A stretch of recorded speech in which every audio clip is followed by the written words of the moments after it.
Bonsoir. Parce que j'ai fait le choix d'un parcours professionnel médical humaniste, complété par un diplôme en éthique, je vais vous parler ce soir de santé et d'éthique. L'éthique, ce n'est pas qu'un joli mot à la mode. Ça nous pousse à réfléchir à nos valeurs, à nos émotions, au sens de nos actions. Et nous avons tous une éthique personnelle. La mienne croit en une société ouverte, moderne et courageuse. À Union Monégasque, nous avons ainsi une vision globale de la santé, partie intégrante de l'éducation et de la qualité de vie. Certains programmes vous disent la santé, c'est la simple absence de maladie, ou font des vœux, renforçant l'attractivité des carrières hospitalières pour les Monégasques. Quelle évidence dans un pays comme le nôtre.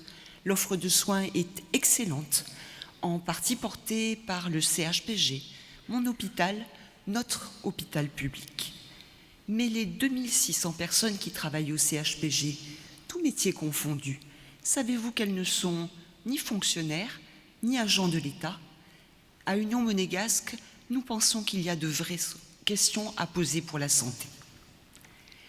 Parce que je suis médecin du handicap, je porte une attention particulière aux plus vulnérables et Monaco a fait le choix pour eux d'être une société solidaire.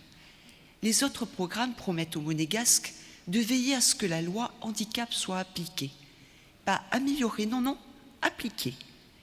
Alors, je ne comprends pas ce que cela veut dire. Il y aurait des lois dans notre pays qui ne seraient pas appliquées. Ou est-ce que celle-là, parce qu'elle touche au handicap, risquerait de ne pas l'être?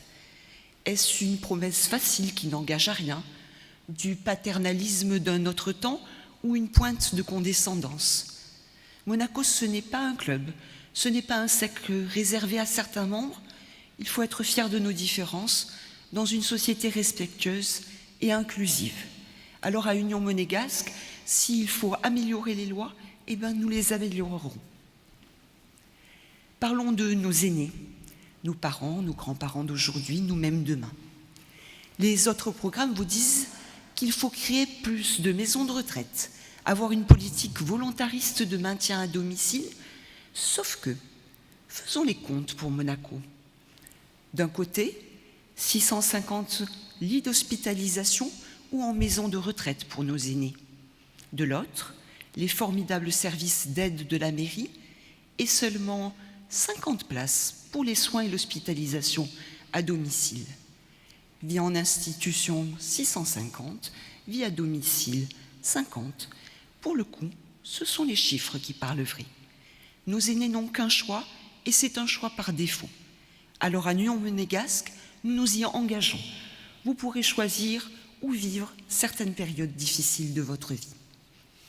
Et puisque nous parlons de vie, je voulais pour terminer vous parler de sa fin. Les autres programmes vous disent qu'il faut soutenir la création d'un service de soins palliatifs.